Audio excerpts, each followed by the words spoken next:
Barsapara cricket ষ্টেডিয়ামত ৰাজস্থান ৰয়েলছৰ অনুশীলন মুখ্য প্ৰশিক্ষক ৰাহুল দ্ৰাবিড়ৰ তত্ত্বাৱধানত অনুশীলনত ভাগ লৈছে দলৰ খেলুৱৈসকলে আজি ৰাজস্থান ৰয়েলছৰ অনুশীলন উপভোগ কৰাৰ বাবে খুলি দিয়া হৈছে ষ্টেডিয়ামৰ এটা গেলেৰী অসম সন্তান ৰিয়ান পৰাগক লৈ উৎসাহী অনুৰাগীসকল আৰু এই মুহূৰ্তত আমি সামগ্ৰিকভাৱে পৰিৱেশ দেখুৱাৰ যত্ন কৰিছোঁ ৰাজস্থান ৰয়েলছে অনুশীলন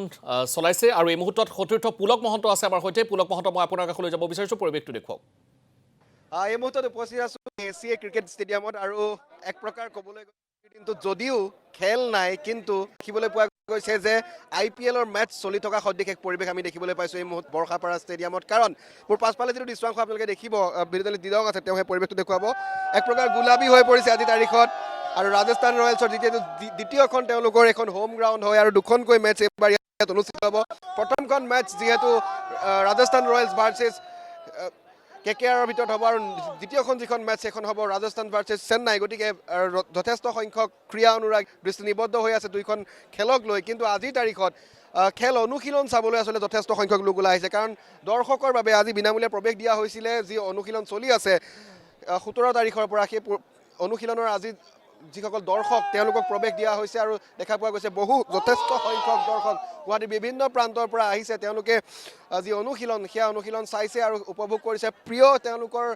ক্ৰিকেটাৰগৰাকীক ওচৰৰ পৰা চাইছে অনুশীলন কৰি থকাৰ সময়ত তেওঁলোকে মাতিছে কথা পাতিছে তেনেধৰণৰ এক পৰিৱেশ এক বন্ধুত্বসুলভ পৰিৱেশ বুলি ক'ব লাগিব মই পোনে পোনে যিসকল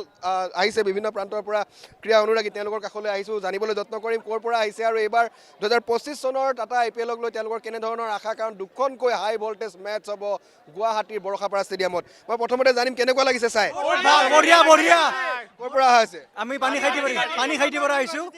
গতিকে যদি বৰষুণ নাহে মেচ ভাল হ'ব ইয়াৰ আগৰবাৰ যিহেতু এখন মেচ হাৰিছিলে আৰু এখন মেচ বৰষুণৰ কাৰণে হোৱা নাছিলে এইবাৰ দুখনকৈ হাই ভল্টেজ মেচ কেনেকুৱা আশা ভালেখিনি আশা কৰিছোঁ আমি বিশেষকৈ চেন্নাইৰ লগত যোনখন মেচ আমি সেইখন চাব বাট চাই আছোঁ গতিকে আমি অলৰেডি আমি টিকেট কাটিলোঁ কলকাতাত টিকেট কাটি থলোঁ দুখন ৰাখিছোঁ আৰু এইবাৰ যাতে বৰষুণে যাতে আমনি নকৰে তাৰে কামনা কৰিছোঁ সকলো ওলাই আহক আৰু উপভোগ কৰক চেন্নাই এটা ভাল টিম আৰু চেন্নাইৰ লগত এখন হাই ভল্টেজ খেলা দেখা পাম বুলি আমি আশা কৰিছোঁ যিহেতু ৰিয়ান পৰাগৰ পৰা আমি যথেষ্টখিনি ভালে ৰান আমি আশা কৰিছোঁ হোল্ডাৰ হিচাপে আমি তেখেতক এইবাৰ IPLত বিচাৰোঁ